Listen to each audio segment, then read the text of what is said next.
So welcome back. This is the third part of aerodynamics. आज हम continue करते हैं एरोडायनेमिक्स को।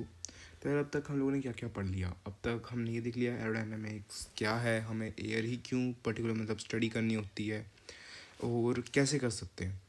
और हमने लास्ट टाइम हमने क्या चेक किया था कि हमने वेरिएबल्स के ऊपर बात की थी। और जब मैंने आपको फर्स्ट में बताया हम कैसे पढ़ सकते तो मैंने आपको फोर्सेस के बारे में कहा था, टेबल्स के बारे में कहा था और वेरिएबल्स के बारे में कहा था। तो आज हम लोग फोर्सेस के ऊपर की बात करने वाले हैं। सो जैसा कि आप देख सकते हैं एरोडायनामिक फोर्सेस एंड मोमेंट्स। तो देखो जब भी कोई ऑब्जेक्ट जो है मूव करता है, कि मैंने उसमें भी बताया था, लास्ट टाइम बताया था कि जो वेरिएबल्स होते हैं ना, ये इन वेरिएबल्स के कारण फोर्स एक्सर्ट होती है जब कोई भी चीज़ जो है फ्लो कर रही होती है या फ्लो के बीच से मूव कर रही होती है। तो देखो एक्चुअली पर्सनली बताऊँ ना, ये फोर्सेस कैलकुलेट करना बहुत ही कॉम्प्लेक्स काम है। आप स्पेसिफिकली फोर्स कैलकुलेट करने में बहुत ज़्यादा मुश्किल आती है। और जैसा कि हमें पता है इंजीनियर का तो काम ही हो जाता है कि यार आसान करना है चीज़ों को। तो एक चीज़ वैसे मैं चाहूँ तो इंट्यूशन से जाना बेटर रहेगा आपके लिए। अब ऐसा करिए, थोड़ा सा सोचिए। एक ऐसा सा ऑब्जेक्ट है या कोई भी ऑब्जेक्ट मान सकते हो, हम ऐसा सा मानते हैं ताकि थोड़ा इजी रहे, आपकी और मेरी इंट्यूशंस मैच कर पाएँ। तो हमारा इस टाइप कोई ऑब्जेक्ट है। अब आप बस इस ग्रीन कलर के इस फॉइल के बारे में सोचिए जो बना हुआ है ना यहाँ पर, ये इसके बारे में सोचिए। अब अगर ये आप या फिर आप एक हवाई जहाज़ के बारे में सोचिए जो उस टाइम पे हवा में उड़ रहा है, हवा में उड़ रहा है, अच्छी खासी रफ्तार पे उड़ रहा है। और जैसा कि हमने पिछली बार बात की थी कि ज़्यादातर जो हमारे वेरिएबल्स होते हैं ना वो मॉलिक्यूलर होते हैं, यानी कि हमारे पार्टिकल्स के ऊपर डिपेंड करते हैं। तो ये पार्टिकल जब उस पर टकराएंगे तब फोर्स एक्सर्ट होगी, हमने लास्ट टाइम ये बात की थी। और मैंने आपको ये रीज़न बताया था कि ऐसा क्यों कि प्रेशर डिफरेंस पे फोर्स एक्सर्ट हो जाती है। तो उसके पीछे का मैंने रीज़न बताया था, तो आप उससे शायद उसको रिलेट कर पाएँ। अगर आपको याद होगा तो आप पक्का कर पाएंगे। तो अगर हम यहाँ ड्रॉ करना चाहें तो यहाँ ऐसे है ना, ऐसे ऐसे पार्टिकल्स होंगे, इधर बहुत सारे ऐसे पार्टिकल्स एग्जिस्ट करेंगे। अब ऑब्वियसली ये पार्टिकल स्टेशनरी नहीं होने चाहिए, ये किसी पर्टिकुलर मोमेंट पर है और ये भी इससे टकराएंगे। ऑलराइट, जब ये इससे टकराएंगे तो फोर्स की डायरेक्शन क्या होगी? Something like this. ओके, तो फोर्स की डायरेक्शन ये होगी। एज वेल एज यहाँ पर अगर आप ये देख पाएँ, ये फ्लो को देख पाएँ आप एक बार, ये फ्लो समझ आ रहा है आपको? Okay, let just have a pen again, red. So अगर आप इसे देख पाएँ तो देखिए कुछ ऐसा जा रहा है फ्लो। ये फ्लो ऐसे ऐसे आ रहा था, पर जैसे हवाई जहाज से टकराया तो कुछ ऐसे गया, कुछ ऐसे गया। अब आप यहाँ डेविएशन समझिए। अगर आपसे पूछा जाए कौन सा ज़्यादा डेविएट हो रहा है, ये वाला ज़्यादा डेविएट हो रहा है, ये वाला पार्ट, या ये वाला पार्ट ज़्यादा डेविएट हो रहा है अपनी लोकेशन से, क्योंकि ये ऐसे आई थी और ये ऐसे, ये ऐसे और ये ऐसे आए थे। तो आप कहेंगे ये वाला पार्ट ज़्यादा अच्छे से डेविएशन हमें नज़र आ रहा है। ऑल राइट, ये डेविएट ज़्यादा हो रहा है। आप बताइए प्रेशर कहाँ ज़्यादा होगा इस टाइम पे?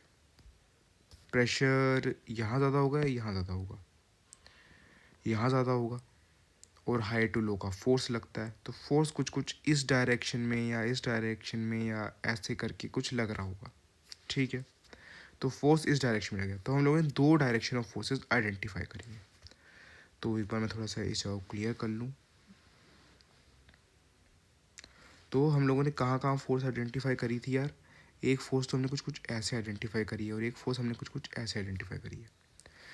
और यही सबसे बड़ा एक एडवांटेज है हमारे पास, क्योंकि देखो एग्जैक्टली आप पूरे फॉइल के ऊपर नहीं बता पाओगे या पूरे ऑब्जेक्ट के ऊपर कि कितना फोर्स कैसे लग रहा है।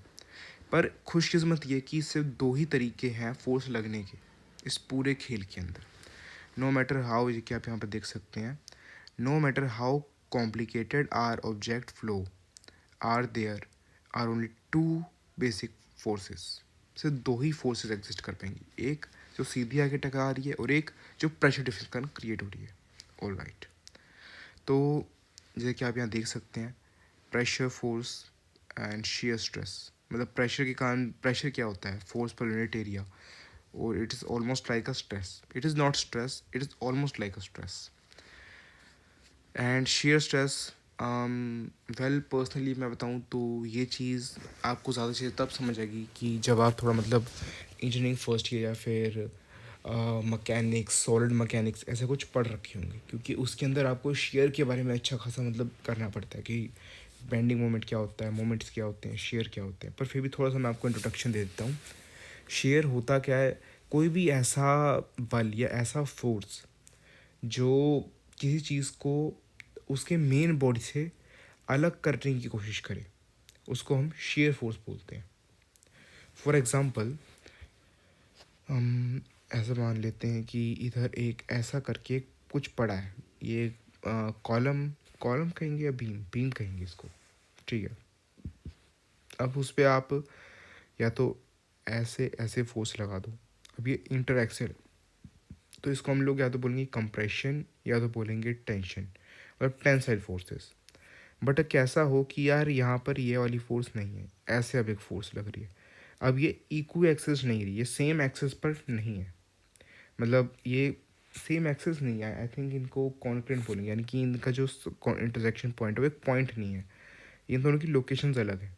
अब होगा क्या, इनके कारण ना कुछ फोर्सेस डेवलप होंगी। अगर हम बहुत अंदर को यहाँ देखने की कोशिश करें तो इंटरमोलिकुलरली ऐसे एंड ऐसे, आई गेस मैंने उल्टा बना दिया, ऐसे एंड ऐसे करके फोर्स डेवलप होगी। These are shear forces, these are shear forces. तो हो क्या रहा है एक्चुअली, क्या चाह रहा है ना, ये कोशिश कर रहा है कि ये वाला ऐसे मतलब ऐसे ऐसे ऐसे, ऐसे ये वाला पार्ट जो है अलग हो जाए इस पार्ट से। ये पार्ट से ऊपर जाएगा, देखो अभी अंदर डेवलप हुआ है ना, इसलिए अपोजिट डायरेक्शन में। अगर मेरी फोर्स ऐसे है तो ये ऐसे लग रहा है इस डायरेक्शन में, क्योंकि ये अपोज करेगा उस चीज़ को। ये बेसिकली मॉलिक्यूल्स का, लैटिस का अपना खुद का अरेंजमेंट मेंटेन करने के लिए, स्टेबल रहने के लिए होता है। कुल मिला के शेयर फोर्स का सीधा मतलब है, एक और चीज़ आपको पता होगी, मतलब शायद पता होगी अगर आप लोगों ने वर्कशॉप्स अटेंड की हैं। मेरा मतलब वो वाली वर्कशॉप नहीं चलती रहती है AIVI की, मैं ये वाले मैं कह रहा हूँ प्रॉपर कारखाना वर्कशॉप, जहाँ पर कारपेंट्री होती है, स्मिथी होती है। तो आपने वहाँ पर ना एक अलग से शॉप होती है, कारपेंट्री स्मिथी होगी, वैसे एक शॉप होती है शीट मेटल। या फिर अगर आप लोगों ने कभी शीट मेटल या मैन्युफैक्चरिंग प्रोसेस पढ़ी होंगी तो उसके अंदर एक आती है शेयरिंग। शेयरिंग होती, शेयरिंग अगर आप मतलब देखोगे तो शेयरिंग का मतलब ही होता है कि एक बड़ी सी कोई चीज़ थी, उसको आपने फोर्स ऐसे लगाया कि वो दोनों अपार्ट होगी, अलग होगी आपस में। एक पार्ट ऐसे गया, एक पार्ट ऐसे गया। लाइक आप कैंची मान लो, कैंची में शेयरिंग प्रोसेस यूज़ होती है। आप कागज़ पे जब कैंची चलाते हो, किसी भी चीज़ पे कैंची चलाते हो, तो आप देखो वो कागज़ कट जाता है। वो कटता कैसे है, उस प्रोसेस को शेयरिंग बोलते हैं। एंड और वो एक्चुअली फोर्सेस एक्सर्ट करता है ताकि एक पार्ट आपका दूसरे पार्ट से पूर्ण रूप से अलग हो जाए। आई होप आपको शेयरिंग का थोड़ा बहुत समझ आ गया होगा। बाकी हमें बस इतना ही चाहिए कि फोर्स होती है इस तरह की। ऑलराइट, तो आगे बढ़ते हैं यार। तो देखो, अब एक और चीज़ मैं आपको बताना चाहूँगा जो आगे लिखी हुई भी आएगी, डैट इज़ कि मान लीजिए यहाँ पर अभी देखो ये शेयर फोर्स, ये देखो अब ये शेयर फोर्स लग रहा है, ये this is shear force and this is due to pressure, this is due to pressure and these are shear forces as you can see. ठीक है, आगे देखते हैं। तो अब देखो, मैं एक्चुअली कहना क्या चाह रहा था कि आपके पास दो तरीके हैं। आपके पास क्या है, दो तरीके हैं फोर्सेस को डिफाइन करने के। एक है आप एक मतलब एक्सेस क्रिएट कीजिए, मान लीजिए एक्स है, ये ओरिजिन एंड ये वाई एक्सेस, ठीक है, मान लीजिए ऐसा। और आप हर पॉइंट, आप मतलब ऐसी फोर्सेस, ऐसी इक्वेशंस बनाए कि आप ना हर किसी भी एक्स वाई किसी भी पॉइंट के लिए फोर्स को डिफाइन कर पाएँ। अच्छा तरीका है, नो डाउट, पर थोड़ा सा कॉम्प्लेक्स हो जाएगा। रीज़न इज़ आपको ज़्यादा वेरिएबल्स डालने पड़ेंगे, ज़्यादा हैवी मैथमेटिक्स यूज़ करनी पड़ेगी, क्योंकि यहाँ पर बिल्कुल अलग फोर्स एग्जिस्ट करेंगी और यहाँ अलग। और जब आप इसको बहुत क्लोज देखेंगे तो यहाँ अलग होगी और यहाँ अलग होगी। तो आपको बहुत ज़्यादा कॉम्प्लेक्स इक्वेशंस क्रिएट करनी पड़ेंगी ताकि वो एक जनरल सिनेरियो को डिफाइन कर पाएँ, और आपकी कैलकुलेशंस भी इंक्रीज़ कर जाएंगी।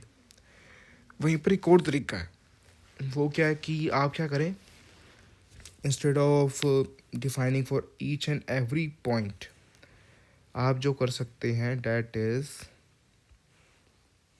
कि आप इस सरफेस के ऊपर ही डिफाइन करें चीज़ों को। आप एक फंक्शन क्रिएट कर लीजिए डैट इज़ एस, और ये सरफेस को डिफाइन करेगा, और आप उस सरफेस के ऊपर पूरी फोर्स को, यानी कि एस के अकॉर्डिंग पूरी फोर्सेस को डिफाइन कीजिए। कंपैरेटिवली इनिशियली मुश्किल लगता है, पर हकीकत में ये चीज़ काफ़ी आसान कर देती है। बहुत सारी टफ कैलकुलेशंस को और कई सारे मैथमेटिकल ट्रांसफॉर्मेशन जो हमें यूज़ करने पड़ते, हमें उससे बचा लेती है। इसलिए इसका यूज़ प्रेफर किया जाता है, इसी का यूज़ होता है मेनली इंडस्ट्री के अंदर। तो आगे बढ़ते हैं।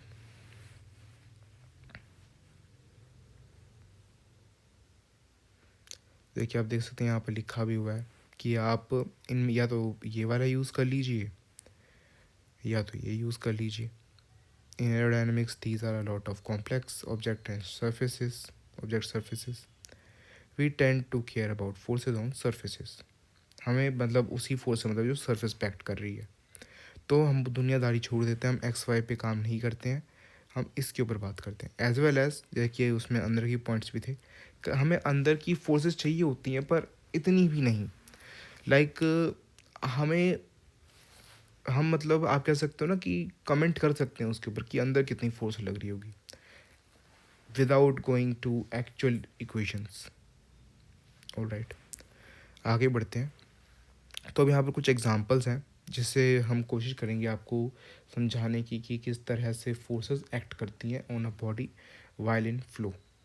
देखिए, थोड़ा तो आपको समझ आ गया होगा कि प्रेशर डिफरेंस का खेल है सारा, पर थोड़ा और कर लेते हैं, इसके बाद मतलब और क्लैरिटी लेने की कोशिश करते हैं। तो अब हम मान लेते हैं कि यार एक सर्कुलर बॉडी, एक सिलेंड्रिकल बॉडी है अपने पास, जो कि रोटेट नहीं कर रही है। अगर रोटेट करेगी तो यहाँ केस अलग हो जाता है। तो ये रोटेट नहीं कर रही है, एक पर बहुत तेज़ी से मूव कर रही है। कह सकते हो कि हमने इसको कहीं ऐसे यहाँ रॉड्स डाल के ना फंसा रखा है और किस चीज़ से, और हम इसको बस बहुत तेज़ी से हवाई जहाज़ में मतलब इसे लटका के लेके जा रहे हैं। तो अब इसके ऊपर क्या होगा ना कि फोर्सेस एक्सर्ट होंगी। अब जैसे कि आप देख सकते हो डेविएशन यहाँ पर कम है और यहाँ पर डेविएशन ज़्यादा है, जिसके कारण यहाँ फोर्सेस ज़्यादा एक्सर्ट कर रही हैं एज़ कम्पेयर टू यहाँ के। और पर आप एक चीज़ देखोगे, फोर्सेस तो एक्सर्ट कर रही हैं but at the end these all forces are equal in magnitude to their respective one and opposite in direction, so they all will cancel out. होगा क्या, ये सब वैसे तो बराबर है, इधर 5 लगेगा तो इधर भी 5 ही लगेगा, पर इन सब की डायरेक्शन अलग है। ये कह रहा है इधर जा और ये कह रहा है इधर को जाइए, तो ये ओवरऑल दूसरे के इफ़ेक्ट को ख़त्म कर देते हैं, असर नहीं होगा। देखिए देख सकते हैं कि no net force due to pressure. आगे बढ़ते हैं। अब अगर हम कैसा हो कि ये चीज़ रोटेट करनी स्टार्ट कर जाए, तो अब यहाँ रोटेशन अलाउ हो गई है। अब जैसे रोटेशन अलाउ होगी ना, तो होगा क्या, आप खुद समझ सकते हैं। इधर से कोई अगर पार्टिकल ऐसे आ रहा होगा तो वो इधर ऐसे धकेला जाएगा ऊपर की तरफ, और इधर वाला बच जाएगा। नहीं तो एक्चुअली ये भी इधर को ऐसे जाता है, ये वाला ऐसे जाके ऐसे जाता है एक्चुअली, पर इसको धकेल दिया गया ऊपर की तरफ ड्यू टू रोटेशन। अब होगा क्या सिनेरियो कि इस रोटेशन के कारण यहाँ डेविएशन बहुत तकड़ा आ गया, बहुत अच्छा खासा चेंज आया, जिसके कारण क्या होगा, ओवरऑल फोर्स का मैग्नीट्यूड इंक्रीज़ कर जाएगा इस डायरेक्शन में। तो यहाँ भी सेम केस है, डायरेक्शन फोर्सेज एग्जिस्ट कर रही हैं, डायरेक्शंस अपोजिट हैं, बट मैग्नीट्यूड में अच्छा डिफरेंस यहाँ नज़र आ गया, जिसके कारण एक ओवरऑल लिफ्ट जनरेट होगा, ऊपर की तरफ फोर्स लगेगा इसमें। और इनकी सिनेरियो की बात करें तो इनका तो अभी भी सेम ही चल रहा है, मतलब इनमें इतना फ़र्क नहीं आएगा। अब अगला केस सिनेरियो लेते हैं। अब अगले केस सिनेरियो में अभी तक हम लोग ना नॉन विस्कस फ्लूइड्स में थे, now we will go for viscous fluid, stationary and viscous fluid. अब होगा क्या, यहाँ पर अभी ये स्टेशनरी है, स्टेशनरी के हिसाब से आप देख सकते हैं क्या वैसे ही ऊपर जाएगा, वैसे ही ऊपर जाएगा। ओवरऑल फोर्सेस एक दूसरे के अपोजिट भी हैं और इक्वल इन मैग्नीट्यूड है। बट ये क्या हुआ, यहाँ पर तो यार मैग्नीट्यूड तो अभी भी सिमिलर लग रहा है, बट डायरेक्शन स्विच क्यों नहीं हुई। डायरेक्शन स्विच ना होने का कारण देखो, वहाँ फोर्स एग्जर्ट हो कैसे रही थी, थोड़ा पीछे आके देखिए। यहाँ पर हो क्या रहा था कि यार यहाँ पे देखो, यहाँ ज़्यादा गैप है एज़ कम्पेयर टू यहाँ के, तो इधर प्रेशर ज़्यादा है और इधर प्रेशर कम है, और हाई टू लो फोर्स लगता है, तो इस वजह से इस दिशा में फोर्स लग रहा था। ठीक है, पर अगर हम यहाँ की बात करें तो यहाँ पर अगर आप देखें तो इधर एंड इधर के मुकाबले इधर प्रेशर ज़्यादा है एज़ कम्पेयर टू इधर के। Reason is vortex. एक्चुअली हो क्या रहा है, जो पार्टिकल्स इधर जाने चाहिए थे ना वो यहाँ रिवर्स कर जा रहे हैं ड्यू टू विस्कस फ्लो और टर्बुलेंस एज वेल। तो वोर्टेक्स क्रिएट हो रहा है और वोर्टेक्स जो है इधर से रोटेट कर दे रहा है पार्टिकल्स को, जिसके कारण पार्टिकल इधर ज़्यादा बढ़ रहे हैं एज़ कम्पेयर टू यहाँ के। और हाई इसका इधर एक हाई प्रेशर जनरेट हो गया, इधर लो प्रेशर जनरेट हो गया और high to low force generate हो गया। I hope you got the point. तो फिर से आगे बढ़ते हैं। हम इन पे इतना ध्यान नहीं दे रहे हैं, मतलब ध्यान दे रहे हैं तो ये सिर्फ इंट्यूशन जगाने के लिए कि आप समझ पाएँ कि किस तरह से फोर्स एक्सर्ट होती है। बाकी एक्चुअली तो अब यहाँ से काम स्टार्ट होगा, वो होगा कि कैसे एक एयर फॉइल के ऊपर फोर्सेस एंड मोमेंट्स एक्ट करते हैं और कैसे निकाले जा सकते हैं। तो अब देखो अब यहाँ पर हमने लेट किया है कि we had a airfoil shape, okay we had. और यहाँ पर अब एक चीज़ आप देखिए, ये है कोड, इसे बोलते हैं आपका leading edge and this is your trailing as. Leading edge and this is your trailing as, okay. अब इन दो पॉइंट्स को जो चीज़ जोड़ती है, जो एक लाइन जोड़ती है, that is called as chord. This is your chord. And ये जो कॉर्ड है ना, इसका ज़मीन से जो एंगल होता है या फिर आप कहते हो रिलेटिव एक्स एक्सिस से या हॉरिजॉन्टल एक्सिस से जो एंगल होता है उसको बोलते हैं एंगल ऑफ अटैक, ठीक है। Alright, anything else? ऑलराइट, ये बेसिक आपके नॉमेनक्लेचर था। बेसिक मतलब बहुत बेसिक, और भी उतनी चीज़ें हैं कि अपर सर्विस आएंगी, लोअर सर्विस आएंगी, वो थोड़ी देर में डिस्कस करते हैं। तो अब सीन क्या है कि यार फोर्स एक्सर्ट होगी। अब फोर्स कैसे कैसे एक्सर्ट होगी, जैसे कि अगर आप यहाँ थोड़ा फ्लो को देख पाएँ तो आप समझ पा रहे होंगे कि यार हाई प्रेशर किधर जनरेट हो रहा है, लो प्रेशर किधर जनरेट हो रहा है। यहाँ पर आपको मैं चाहूँगा कि एक बार आप रुकें और ख़ुद से एक बार सोचें कि यार फ्लो कैसे डेविएट हो रहा होगा। मतलब ये फ्लो आया और ये ऐसे गया, ऐसे से ऐसे, अरे ये क्या, ये तो गैप जनरेट हो जाएगा इस चक्कर में। यहाँ से आया, यहाँ से ऐसे गया। In short some sort of drag might take place there. Alright, तो फोर्सेस कैसी लग रही होंगी, इस दिशा में फोर्स आएगी और इस दिशा में एक फोर्स आएगी, ठीक है। ओवरऑल फोर्स कहाँ होगी मेरी? ओवरऑल फोर्स मेरी कुछ ऐसी होगी। This is your R, this is your total force, जो ड्रैग एंड शेयर के कारण लगने वाला है, जो मतलब आपका प्रेशर एंड शेयर के कारण लगने वाला है। ऑलराइट, अब देखो आपके पास दो तरीके हैं इन फोर्सेस को आप रिजॉल्व कर पाओ। इसके दो तरीके हैं, एक है आप कोड के रिस्पेक्ट में रिजॉल्व करो, यानी कि आप normal axis and axial force के हिसाब से इसको करने की कोशिश करो, और एक है आप इसको कॉमन एक्सेस के हिसाब से बेसिकली रिजॉल्व करो, जो आपको बताएंगे ओवरऑल लिफ्ट, यानी कि वो फोर्स जो रिस्पॉन्सिबल है इसको ऊपर उठाने के लिए, एंड ओवरऑल ड्रैग, वो फोर्स जो इसको जितना आगे जाना चाहिए था उतने आगे जाने से रोक रहा है। ऑलराइट, अब देखो सीन क्या है ना कि आपको डिफरेंट टाइम पे डिफरेंट एक्सेस में रिजोल्यूशन करना पड़ेगा और काम करना पड़ेगा। तो ये जनरल इक्वेशंस हैं, चाहो तो रख लो याद। मतलब मैं एक्सपेक्ट कर रहा हूँ कि आपको यहाँ पर बेसिक रेजोल्यूशन आता है, अगर नहीं आता तो भाई बहुत ख़राब बात है। आप पहले बेसिक मैथमेटिक्स पढ़िए थोड़ा सा, resolution, sine theta, cos theta, trigno, ये सब थोड़ा सा आइडेंटिटीज़, ये सब थोड़ा देख के आइए कि कैसे फोर्सेस को रिजॉल्व करते हैं, रिजोल्यूट करते हैं एंड उनको बेसिकली बैलेंस करते हैं। In short Newton law of motion को ढंग से करिए। Newton law of motion and basic mathematics of physics, नहीं तो ये वेस्ट है भाई, इतना तो एक्सपेक्ट करते हैं। ऑलराइट, लेट्स मूव अहेड, आगे बढ़ते हैं। तो अब होगा क्या, अब देखो वो हमने ठीक है देख लिया। अब मान लो आपको दे दिया है pressure and shear stress over any segment of the surface. देखिए एक सेगमेंट है, बहुत छोटा सेगमेंट है, जिसका आप कह सकते हो हाइट है आपका del S N, del S N, और इसकी ओवर लेंथ ये नॉर्मल की चाहिए, this is called as span. And anything else, this your low upper surface, this your lower surface. Alright, and इस पूरी को बोलते हैं एयरफॉइल। एयरफॉइल एक शेप ऑब्वियसली, ठीक है। तो अब देखो ये आपका एक सेगमेंट है यहाँ पर, ठीक है। अब ये सेगमेंट के ऊपर आपको दे दिया गया है क्या, प्रेशर का स्ट्रेस, वो दे दिया गया, स्ट्रेस दे दिया गया, प्रेशर का क्या फोर्स लग रहा है स्ट्रेस उसके ऊपर, एज वेल एज शेयर के बारे में आपको जानकारी दे दी गई है। अब ये किसी एंगल थीटा पर है। अब एक्चुअली इसका रेजोल्यूशन यहाँ पर सर ने किया है, that is as per the chord, यहाँ देखो नॉर्मल एंड एक्सियल। और प्रेशर होता क्या है? So what do you mean by pressure? Pressure is nothing just, well stress, actually stress,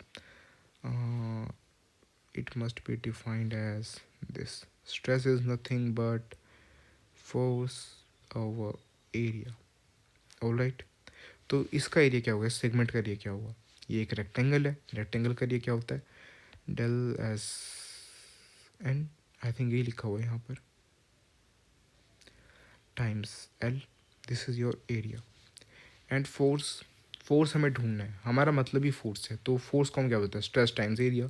और क्योंकि मेरे को स्ट्रेसेस ऑलरेडी गिवन हैं, तो क्या मैं उसके अंदर डायरेक्टली इसका मल्टीपल नहीं कर सकता?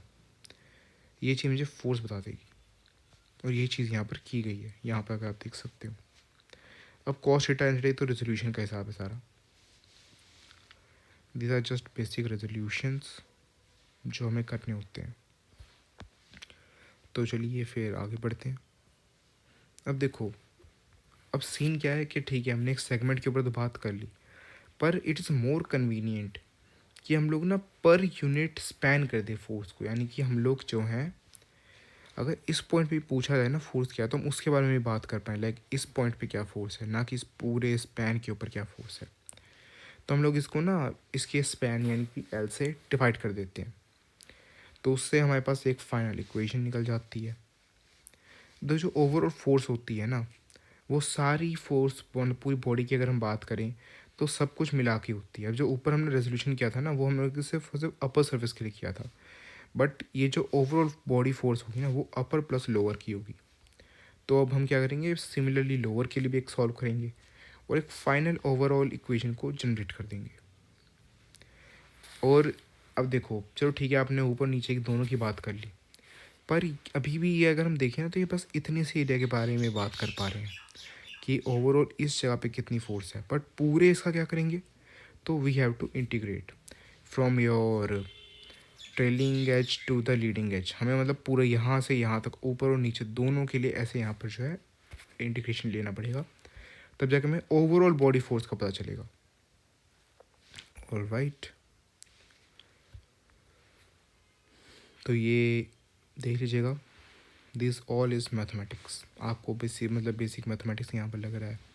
थोड़ा सा बता देते हैं। यहाँ से कि देखिए एल हट चुका था, और आपका जो डेल है, क्योंकि हमने बहुत छोटा सेगमेंट माना है, तो हम लोग उसको डी कर सकते हैं बहुत आराम से। देखो, डेल से डी कन्वर्ट हो सकता है अगर बहुत ही छोटी चीज़ों की बात हो। Del can be converted into D if the things are quite small as compared to the larger one. देखिए, हम लोग टेन थीटा को थीटा मान लेते हैं, similar scenario. Well, personally speaking, वहाँ पर भी सर को डेल की जगह पर डी ही लिखना चाहिए था, बट ठीक है, अब जो उन्होंने लिखा है तो ठीक है, क्या ही कह सकते हैं। Alright, now let just get to the moment. Moment है क्या? अब मोमेंट, इसके लिए भी यार आपको थोड़ा सा पता होना चाहिए। मोमेंट आप कह सकते हो ना कि moment of inertia, I hope आपने पढ़ा होगा। मोमेंट ऑफ इनर्शिया है क्या? किसी भी मोमेंट को रिजिस्ट करता है, जो किसी भी रोटेशनल फोर्स को रिजिस्ट करता है। सो रोटेशन क्या होगा, मतलब मोमेंट क्या होगा? Moment is nothing but you can say, देखो मोमेंट है क्या, रोटेशन, या फिर कह सकते हो रोटेशनल मोमेंट। मोमेंट और rotation moment are both are same. देखो, देखिए, हम मोमेंटम की बात करते हैं ना, कि एक मास times velocity, that is a momentum. वैसे हम रोटेशन में हम मोमेंट्स की बात करते हैं, और उसका वो होता क्या है, डेट इज़ नथिंग बट, वो होता क्या है, मल्टीप्लिकेशन होता है फोर्स और distance from the relative point. अब हमारे यहाँ रिलेटिव पॉइंट अपना लीडिंग एज है, तो सिंपल चीज़ है, फोर्स एट लीडिंग एज। देखिए, आप देख सकते हो, moment of leading edge is nothing but force at leading edge times perpendicular distance. और यहाँ पर आप दो परपेंडिकुलर डिस्टेंस को नोट कर सकते हो। एक तो आएगा आपका इस दिशा में x, और एक आएगा आपका थोड़ा इस दिशा में y। और ये अपर एंड लोअर के लिए अलग अलग आएंगे, इस बात का ध्यान रखना। देखिए, आप देख सकते हो, ये अपर के लिए था, यहाँ पर लिखा भी हुआ है। जबकि ओवरऑल बॉडी मूवमेंट निकालोगे तो उसमें अपर प्लस लोअर आ जाएगा, और उसी चीज़ को यहाँ पर फिर कंडक्ट किया गया है। पर ठीक है, हमने ये सब कर दिया और हम लोग को ये चेंज करना भी आता है। लाइक हमें नॉर्मल एक्सेस से हम बड़े आराम से चेंज कर सकते हैं ओवरऑल एक्सेस के अंदर। बट इतनी कैलकुलेशन की रिक्वायरमेंट पड़ती है क्या हमको कभी? पर्सनली स्पीकिंग नहीं, और हाँ, पढ़ भी जाती है, नहीं भी पढ़ती है, इट डिपेंड्स। लाइक आपको अगले में थोड़ा और क्लियर हो जाएगा अगले लेक्चर में कि क्यों ये डिपेंड करता है। क्योंकि बहुत से ऐसी क्वांटिटीज़ या फिर कुछ ऐसे सिचुएशंस हैं जहाँ पर आप कुछ टेस्ट को नहीं मान सकते हो। देखिए अभी थोड़ा मैं यहाँ बताता हूँ, फिर थोड़ा सा इसको और एलेबरेट करूँगा और अच्छे से समझाऊँगा। तो लाइक आप देखिए, हमारे पास दो तरीके होते हैं हमेशा। एक होता है मतलब मेजरमेंट्स का, एक होता है हम लोग डायरेक्ट मेजर कर लें, और एक होता है हम सिमुलेट कर लें चीज़ों को। डायरेक्ट मेजर कैसे कर सकते हैं? देखो ऑब्वियसली अब हम ऐसा तो नहीं कर सकते एक पूरा जहाज़ बनाया फिर उसको ऊपर ले वहाँ मेजर कर रहे हैं। बहुत मुश्किल है और बहुत चीज़ें ख़राब हो जाएंगी हमें, मतलब बहुत इश्यूज़ हैं वहाँ पर। और हम लोग डायरेक्टली एक ऐसी चीज़, एक ऐसा शेप हवा में नहीं उड़ा सकते जिसका हमें खुद ही आइडिया ना हो। तो हमारे लिए सबसे अच्छा होता है कंट्रोल एनवायरनमेंट में काम करना। वो चीज़ हमें मिल जाती है विंड टनल के अंदर।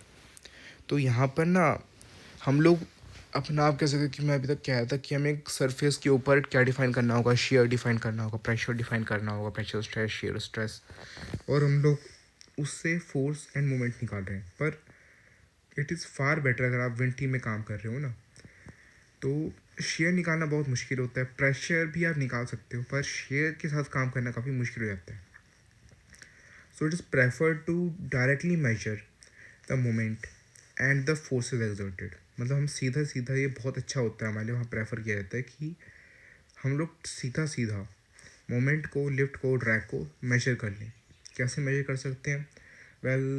इसके लिए आप क्या कर सकते हो ना, अगर आपने कभी विंटर देखा होगा तो हम लोग उसमें क्या करते हैं, अपनी जब शेप को लगाते हैं ना, तो वो रोड से कनेक्टेड होता है कुछ, और वो रोड पीछे इंस्ट्रूमेंट से कनेक्टेड होती है।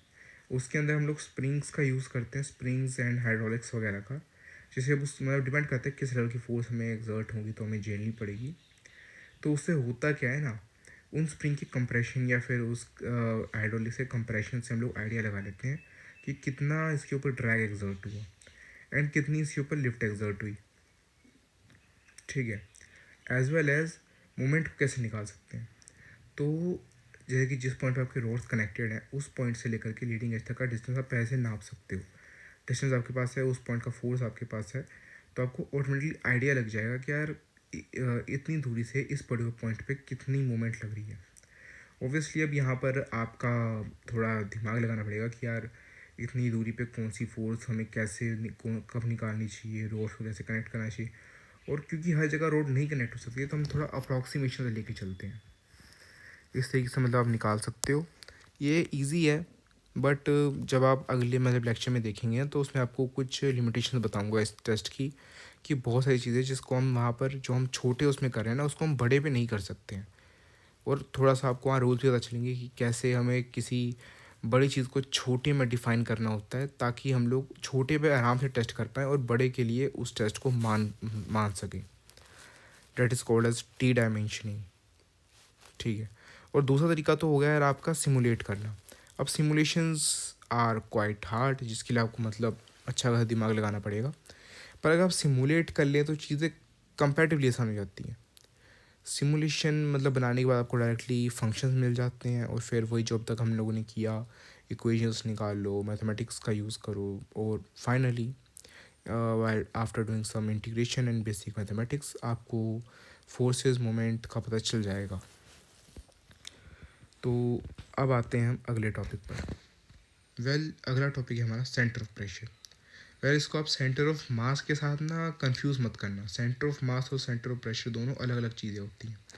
सेंटर ऑफ मास एक बॉडी डिपेंडेंट बेसिकली आपका है, और अगर आप कोई बॉडी स्पेसिफिकली तय करो ना कि यही बॉडी यूज़ होगी सिचुएशन में, तो आपको centre of mass her bar calculate करने की ज़रूरत नहीं है। पर सेंटर ऑफ प्रेशर आपके फोर्स डिस्ट्रीब्यूशन पे बहुत डिपेंड कर जाता है कि क्या होगा।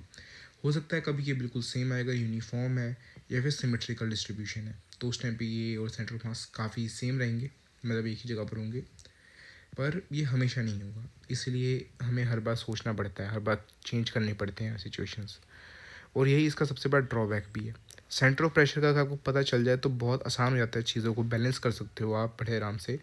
अब बैलेंस क्यों करना है कि देखो, जहाज़ होता है ना, जहाज़ पे जब आप अपने पंखों को सेट करते हो तो होता क्या है ना सीन कि हम लोग सिर्फ इंजन पर डिपेंड नहीं करते हैं।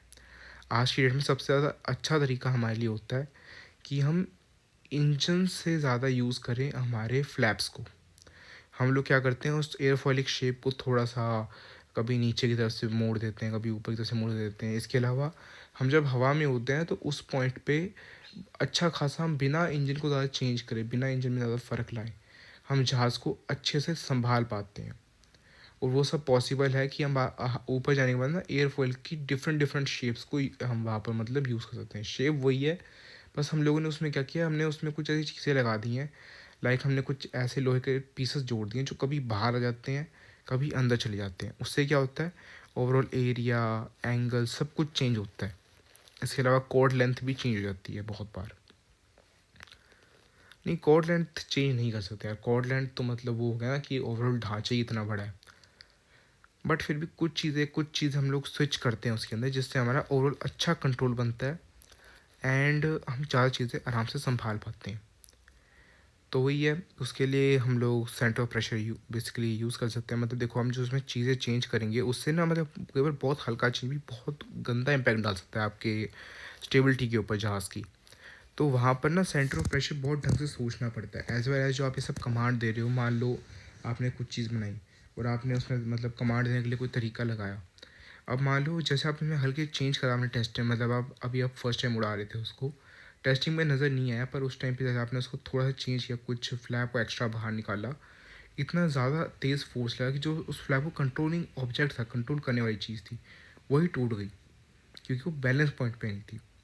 जिस कारण उसे हद से ज़्यादा इंटेंस अमाउंट ऑफ स्ट्रेस को झेलना पड़ा और वो टूट गया। अब आपके हाथ में कुछ है ही नहीं। अब आपने जिस भी लास्ट उस पर छोड़ा था अपने जहाज़ को, अब आपको उसी पे स्टेबल करने की कोशिश करनी पड़ेगी। तो in that case of scenario ज़्यादा अच्छा होता है कि हम लोग बैलेंस पॉइंट्स के बारे में पता लगा लें पहले ही, या फिर ऐसे पॉइंट्स के बारे में जिनका एटलीस्ट में नेचर पता हो, क्या इस पॉइंट पे ऐसा बिहेव करेंगे यहाँ पर। इससे हमें पता चल जाता है कि हमें किस टाइप का मटीरियल, किस टाइप का मैकेनिज्म लगाना चाहिए ताकि हम उस सारी चीज़ों को झेल पाएँ और हमारा काम अच्छे से हो जाए। तो अब देखो, तरीका है कैलकुलेट करने का, वो है ये कि आप क्या करो, मोमेंट का यूज़ करो। मोमेंट को अगर आप 4 से डिवाइड कर दोगे किसी एक ऐसे पॉइंट पे जहाँ पर सब कुछ बैलेंस हुआ है, तो आपको वो बैलेंसिंग पॉइंट मिल जाएगा आपका। और जैसे वो मिल गया, मतलब आपको डिस्टेंस मिल जाएगा वहाँ से आपका, कि आपका लीडिंग एज से कितना डिस्टेंस है, अपर सर्फेस से कितना डिस्टेंस है, लोअर से कितना है, उससे आपको वो पॉइंट्स मिल जाएंगे, कोऑर्डिनेट आ जाएंगे आपके पास। पर ये सबसे बड़ी दिक्कत इसकी रहती है कि ये हमेशा मूव करता रहेगा, क्योंकि ये आपके फोर्स के डिस्ट्रीब्यूशन पे डिपेंड करता है। अब जैसे आप मतलब अपने फ्लैप का चेंज करोगे तो अलग फोर्स डिस्ट्रीब्यूशन आएगा। ये बहुत कॉम्प्लेक्स फोर्स डिस्ट्रीब्यूशन होते हैं, काफ़ी तेज़ी से चेंज करते रहते हैं। ये फ्लो पे डिपेंड कर जाता है। बहुत दिक्कतें आती हैं कि यार अलग अलग फोर्स एक्सर्ट हो रही है। अब उससे क्या होगा, पॉइंट हमेशा मूव करता रहेगा। तो इसको प्रेफर नहीं किया जाता इतना ज़्यादा। प्रेफर पता है कौन सा पॉइंट होता है, सबसे ज़्यादा प्रेफर्ड होता है आपका chord chord. Let me repeat, quarter chord. मैंने शायद से पहले कॉर्ड कॉर्ड बोल दिया गलती से, डैट क्वार्टर कॉर्ड। तो ये होता है 1/4 of the chord distance from the leading edge, obviously. तो वहाँ से एक पॉइंट होता है, वो पॉइंट ना एज पर द डेफिनेशन कभी चेंज नहीं करता, या फिर कॉर्ड की लेंथ मेंटेन रहती है पूरे टाइम, ढांचा इतना बड़ा हो सकता है आपका। तो ये ओवरऑल ना एक पैसे आपके तो प्री डिफाइंड होता है। इसके अलावा अगर आप एंगल उंगल भी चेंज करते हो तो आपकी कॉर्ड चेंज नहीं होती है। तो ये मोर और लेसली अपनी जगह पे बना रहता है। और होता क्या है ना, ऑब्वियसली इसके पीछे मैथमेटिकल रीज़न है जो आप हायर एरोडायनेमिक्स के अंदर जाके पढ़ोगे कि इसी के चूज़ किया गया। पर सबसे मेन रीज़न है कि चेंज नहीं करता। और इसके ऊपर क्या किया जाता है, इस एक पॉइंट पे ना सारी टेस्टिंग करना आसान हो जाता है। तो लोग ना इसके ऊपर पहले टेस्ट कर लेते हैं अच्छे से कि यार इस पॉइंट पे क्या बिहेवियर रहेगा। लाइक क्वार्टर कोड के ऊपर क्या क्या बिहेवियर हो सकता है at different different stages. Like ये ग्राफ्स हैं, और ये NACA, that is national authority, क्या था इसका फुल फॉर्म,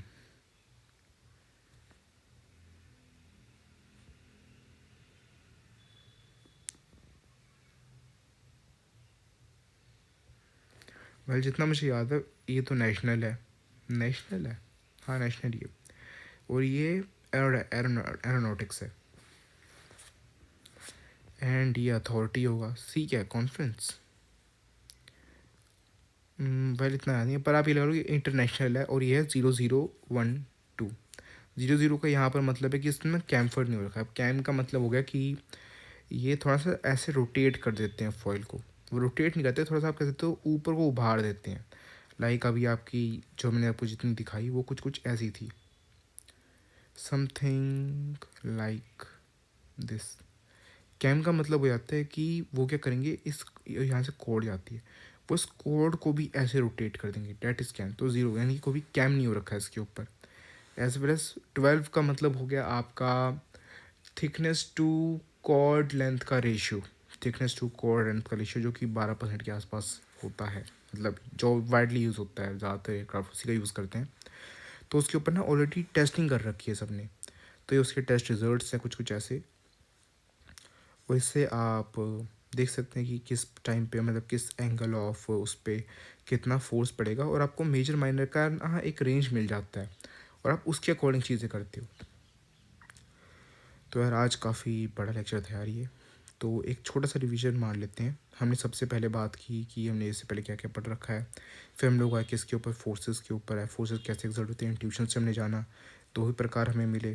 फिर हम लोगों ने बात की कि क्यू सर्फेस को ज़्यादा प्रेफर करते हैं, फिर हमने कुछ एग्जांपल्स देखे, थोड़ा सा इंट्यूशन जगाने की कोशिश की कि कैसे फोर्स एक्सर्ट होता है, कैसे आपका वॉर्टेक्स डेवलप होता है, कैसे एक फ्लो में डिविएशंस आते हैं। फिर हम लोगों ने फोर्स को अलग अलग तरीके देखे रिजॉल्व करने की। फिर हम लोगों ने एक सेगमेंट के ऊपर बात की, फिर हम लोगों ने सेगमेंट पर एक सेगमेंट को भी स्पैन से डिवाइड करके उसको एक पर यूनिट स्पैन कर दिया। फिर उसके बाद में हम लोगों ने मोमेंट्स के ऊपर बात की, हम लोगों ने उसके बाद में प्रेशर पॉइंट्स के ऊपर बात की, और इसके अलावा हमने देखा कि हमें कहाँ यूज़ होती है रियल लाइफ के अंदर, क्या क्या तरीके हैं काम करने के। एंड फाइनली हम लोग इस कंक्लूजन पे आए कि हमें सबसे ज़्यादा क्या यूज़ करना चाहिए। Well thanks for